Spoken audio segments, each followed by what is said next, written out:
Hi friends, ಎಲ್ಲರಿಗೂ ನಮಸ್ಕಾರ. ಇಂದು ಮುದ್ದು ಸೊಸೆ ಧಾರಾವಾಹಿ ಸಂಚಿಕೆಯಲ್ಲಿ ಏನಾಗ್ತಿದೆ ನೋಡೋಣ ಬನ್ನಿ. ಅದಕ್ಕೂ ಮುಂಚೆ ನೀವು ನಮ್ಮ ಚಾನಲ್ನ ಸಬ್ಸ್ಕ್ರೈಬ್ ಮಾಡಿಲ್ಲ ಅಂದರೆ ಸಬ್ಸ್ಕ್ರೈಬ್ ಮಾಡ್ಕೊಳ್ಳಿ, ಸಪೋರ್ಟ್ ಮಾಡಿ.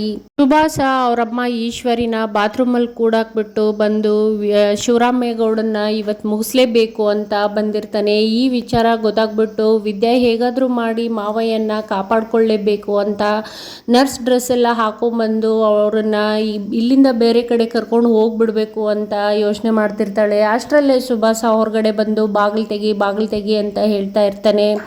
ಅದಕ್ಕೆ ಅವಳು ನೀನೇನು ಮಾಡಿದ್ರು ನಾನು ಬಾಗಿಲು ತೆಗಿಯಕ್ಕಿಲ್ಲ ಅಂತ ಹೇಳಿದ ತಕ್ಷಣ ಅವನಿಗೆ ಡೌಟ್ ಬರುತ್ತೆ. ಮತ್ತೆ ಇನ್ನೊಂದು ಕಿತ್ತ ಹೇಳು, ನೀ ಏನು ಹೇಳ್ದೆ ಅಂತ ಹೇಳು ಅಂತ ಕೇಳ್ತಾ, ಇದು ವಿದ್ಯನ್ ವಯಸ್ಸು ಥರ ಕಾಣಿಸ್ತಾ ಇದೆ ಅಲ್ವಾ ಅಂತ ಕಿಟಕಿ ಹತ್ರ ಹೋಗ್ಬಿಟ್ಟು ನೋಡಿದಾಗ, ಹೌದು ನಾನು ಡೋರ್ ತೆಗಿಯೋಕ್ಕಿಲ್ಲ, ನೀನು ನನ್ನ ಏನು ಮಾಡ್ಕೋತೀಯ ಮಾಡ್ಕೋ ಅಂತ ಹೇಳ್ತಿರ್ತಾಳೆ. ಅಷ್ಟರಲ್ಲೇ ಇನ್ನೂ ಕೋಪ ಮಾಡಿಕೊಂಡು ಸುಭಾಸ ಶಿವರಾಮೇಗೌಡನ ಇವತ್ತು ನನ್ನ ಕೈಯಿಂದ ಯಾರೂ ಕಾಪಾಡೋಕ್ಕಾಗಕ್ಕಿಲ್ಲ ಅಂತ ಹೇಳಿ ಆ ಡೋರ್ ಹೊಡೆದ್ಬಿಟ್ಟು ಒಳಗಡೆ ಬರ್ತಾನೆ.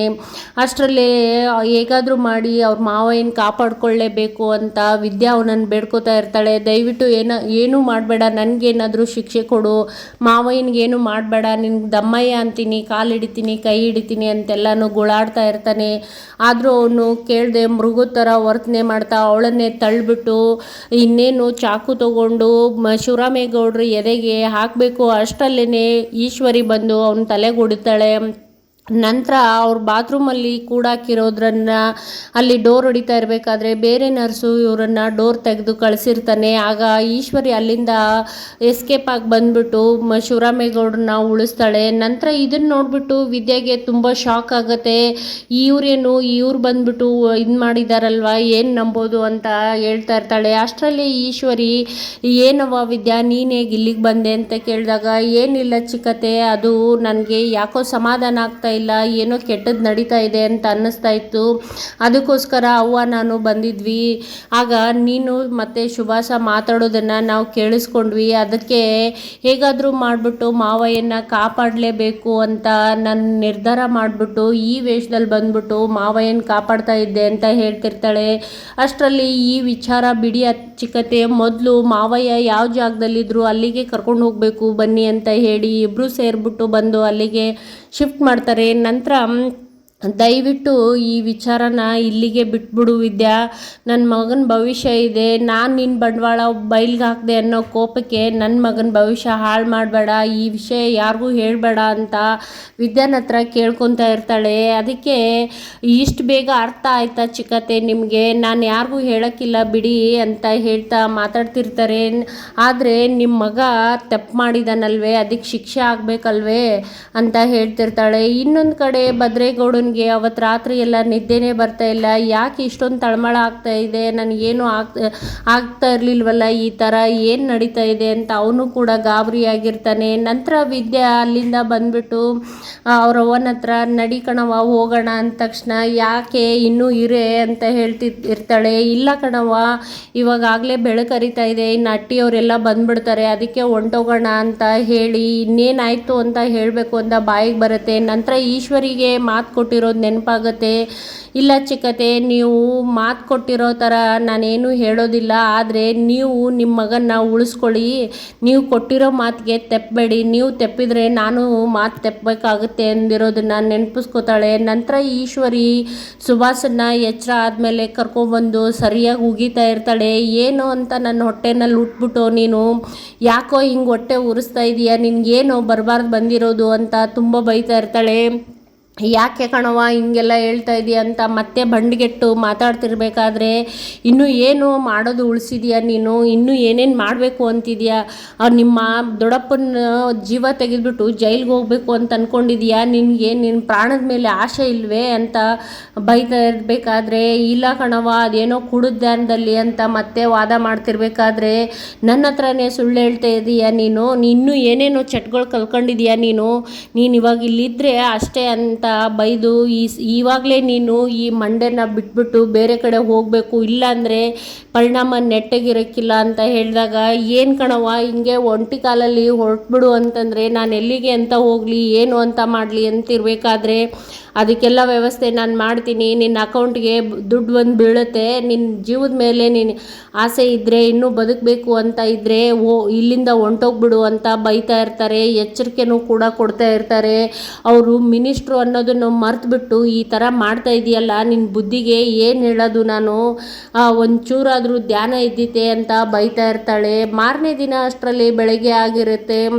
ಎಲ್ಲರೂ ಬಂದ್ಬಿಟ್ಟು ಶಿವರಾಮೇಗೌಡ್ರಿಗೆ ಪ್ರಜ್ಞೆ ಬಂದಿದೆ ಅಂತ ಕಾಯ್ತಾ ಇರಬೇಕಾದ್ರೆ ನರ್ಸ್ ಬಂದು ಹೇಳ್ತಾರೆ, ಶಿವರಾಮೇಗೌಡರಿಗೆ ಪ್ರಜ್ಞೆ ಬಂದಿದೆ, ಹೋಗ್ಬಿಟ್ಟು ಮಾತಾಡಿಸ್ಬೋದು ಅಂದಾಗ ಎಲ್ಲರೂ ಖುಷಿಯಿಂದ ಹೋಗಿ ಶಿವರಾಮೇಗೌಡ್ರನ್ನ ಭೇಟಿ ಆಗ್ತಿರ್ಬೇಕಾದ್ರೆ ಮೋಹನ ಎಲ್ಲರೂ ಕೂಡ ತುಂಬ ಎಮೋಷ್ನಲ್ ಆಗಿ ಗಾಬರಿನಲ್ಲೇ ಇರ್ತಾರೆ.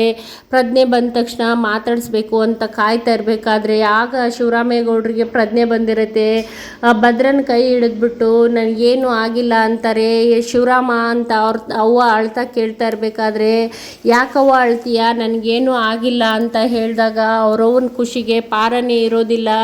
ನಂತರ ಭದ್ರೇಗೌಡ ಸ್ವಲ್ಪ ದಿನ ಅಪ್ಪಯ್ಯ ಮತ್ತೆ ನೀನು ಸಿಂಹದ ಥರ ಓಡಾಡ್ತೀಯ, ನಿಂಗೇನು ಆಗೋಕ್ಕಿಲ್ಲ, ಸ್ವಲ್ಪ ದಿನ ಸುಧಾರಿಸ್ಕೊಂಡು ಹುಷಾರಾಗ್ಬಿಡು ಅಪ್ಪಯ್ಯ ಅಂತ ಭದ್ರನು ಹೇಳ್ತಾ ಇರ್ತಾನೆ. ಗೋವಿಂದ ಕೂಡ ಅಣ್ಣ ಹೇಗಿದೆಯಾ, ಇವಾಗ ಹೇಗೆ ಅನ್ನಿಸ್ತಾ ಇದೆ ಅಂತೆಲ್ಲ ಪ್ರೀತಿಯಿಂದ ಮಾತಾಡ್ತಾ ಇರ್ತಾರೆ ಆಸ್ಪತ್ರೆಯಲ್ಲಿ. ಇತ್ತ ವಿದ್ಯಾ ಶಿವರಾಮೇಗೌಡ್ರಿಗೆ ಏನಾಯ್ತೋ ಏನೋ ಅಂತ ಚಿಂತೆ ಮಾಡ್ತಿರ್ಬೇಕಾದ್ರೆ ಕ್ವಾಟ್ಲೆ ಕಾಲ್ ಮಾಡಿಬಿಟ್ಟು ಅತ್ತಿಗೆ ಮಾವಯ್ಯನಿಗೆ ಪ್ರಜ್ಞೆ ಬಂದಿದೆ ಅಂತ ಹೇಳಿದಾಗ ತುಂಬ ಖುಷಿ ಪಡ್ತಾಳೆ. ನನಗೆ ತುಂಬ ಆತಂಕ ಆಗಿತ್ತು ಅಣ್ಣಯ್ಯ, ಪ್ರಜ್ಞೆ ಬಂತಲ್ವೇ, ನನಗೆ ಅಷ್ಟೇ ಸಾಕು ಅಂತ ಖುಷಿಯಿಂದ ಮಾತಾಡ್ತಿರ್ತಾಳೆ. ಆಗ ಕ್ವಾಟ್ಲೆ ಈ ವಿಷಯ ಮೊದಲೇ ನಿಮಗೆ ಕಾಲ್ ಮಾಡ್ತಾ ಇರೋದು ಅತ್ತಿಗೆ, ನೀವು ಚಿಂತೆ ಮಾಡ್ತಾ ಇರ್ತೀರಾ ಅಂತ ಗೊತ್ತು ನನಗೆ, ಅದಕ್ಕೆ ಕಾಲ್ ಮಾಡಿದ್ದೆ ಅಂತ ಹೇಳಿ ಮಾತಾಡಿರ್ತಾನೆ. ನಂತರ ವಿದ್ಯಾ ದೇವರಿಗೆ ಮೊರೆ ಹೋಗ್ತಾಳೆ, ದೇವರೇ ನನ್ನ ನಂಬಿಕೆ ನೀನು ಸುಳ್ಳು ಮಾಡಲಿಲ್ಲ, ಕೊನೆಗೂ ನಮ್ಮ ಮಾವಯ್ಯನ ಉಳಿಸ್ಕೊಟ್ಟೆ ಅಂತ ಪ್ರೇ ಮಾಡ್ತಾ ಇರ್ತಾಳೆ. ಇತ್ತ ಈಶ್ವರಿ ಮತ್ತು ಚಿತ್ರ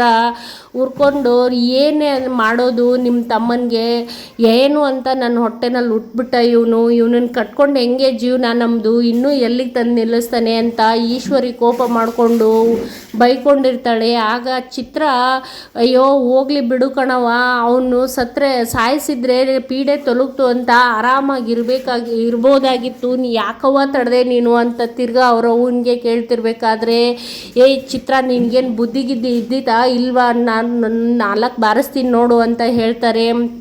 ಆಗ ಸುಮ್ಮನಾಗ್ಬಿಟ್ಟು ನಂತರ ಅಲ್ಲಿ ಆಸ್ಪತ್ರೆಯಲ್ಲಿ ನಡೆದಿರೋ ವಿಚಾರ ಎಲ್ಲ ಹೇಳ್ತಿರ್ತಾಳೆ. ನಿಮ್ಮ ತಮ್ಮನ ಪ್ರಾಣ ಉಳಿಸ್ಬೇಕು ಅಂದರೆ ಅವನನ್ನು ಊರು ಬಿಟ್ಟು ಕಳಿಸ್ಲೇಬೇಕಿತ್ತು ಕಣೆ, ಸುಭಾಷ ಒಂದೊಂದ ಮಾಡ್ತಾ ಇರೋದು, ಈಗ ನಿಮ್ಮ ದೊಡ್ಡಪ್ಪ ಸಾಮಾನ್ಯದವನಲ್ಲ ಕಣೆ, ಮಿನಿಸ್ಟ್ರು, ನಂತರ ಇದರಿಂದ ಜೈಲಿಗೆ ಹೋದರೆ ಜೈಲು ಕೋರ್ಟು ಅಂತ ತಿರುಗಾಡಬೇಕಿತ್ತು, ನಮಗೆ ಬೇರೆ ಕಾಲ್ ಮಾಡಿದ್ದ, ಅದು ಅವನ ಜೊತೆಗೆ ನಾವು ಹೋಗಬೇಕಾಗಿತ್ತು, ಇದೆಲ್ಲದರಿಂದ ಹೇಗೋ ತಪ್ಪಿಸ್ಕೋಬೋದು, ಆದರೆ ಭದ್ರನ ಕೈಯಿಂದ ಹೇಗೆ ತಪ್ಪಿಸ್ಕೊಳಕ್ಕಾಗ್ತಾ ಇತ್ತು ಅಂತ ಹೇಳ್ತಾಳೆ.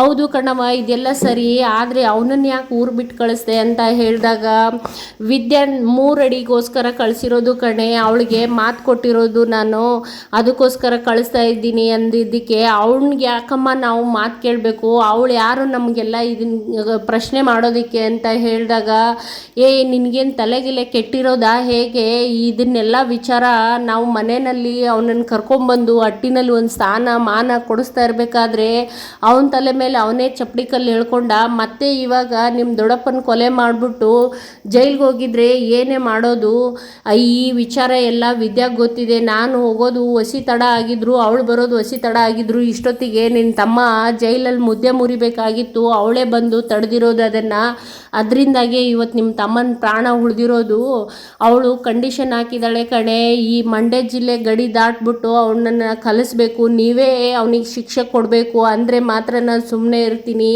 ಇಲ್ಲ ಅಂದರೆ ಈ ವಿಷಯ ಎಲ್ಲರಿಗೂ ಹೇಳ್ತೀನಿ ಅಂತ ಹೇಳಿದಾಳೆ ಕಣೆ, ಬೇರೆ ದಾರಿನೇ ಇಲ್ಲ, ನಾವು ಅವನ ಮಾತು ಕೇಳಲೇಬೇಕು ಅಂತ ಈಗ ಮಂಡ್ಯ ಬಿಟ್ಟು ಕಳಿಸಿರೋದು ಅವನನ್ನು ಅಂತ ಹೇಳ್ತಿರ್ತಾಳೆ. ಎಲ್ಲರ ಮುಂದೆ ನಾನು ಕಾಲೊಂದು ಹಿಡಿಯೋದು ಬಾಕಿ ಇತ್ತು ಕಣೆ, ಅವಳ ಹತ್ರ ಇಂಥ ಪರಿಸ್ಥಿತಿಗೆ ತಂದುಬಿಟ್ಟ ಅವನು, ಸಿಂಹ ಗರ್ಜನೆ ಮಾಡ್ಕೊಂಡು ಹೇಗಿದ್ದೆ ನಾನು, ಹೇಗೆ ಮಾಡಿಬಿಟ್ಟ ನಿನ್ನ ತಮ್ಮ ಅಂತ ಬೈಕೋತಿರ್ತಾಳೆ. ಅಲ್ಲಿಗೆ ಈ ಸಂಚಿಕೆ ಮುಗಿಯುತ್ತೆ. ಈ ಸಂಚಿಕೆ ಇಷ್ಟ ಆದರೆ ಲೈಕ್ ಮಾಡಿ, ಶೇರ್ ಮಾಡಿ, ಸಬ್ಸ್ಕ್ರೈಬ್ ಮಾಡೋದು ಮರಿಬೇಡಿ. ಧನ್ಯವಾದಗಳು.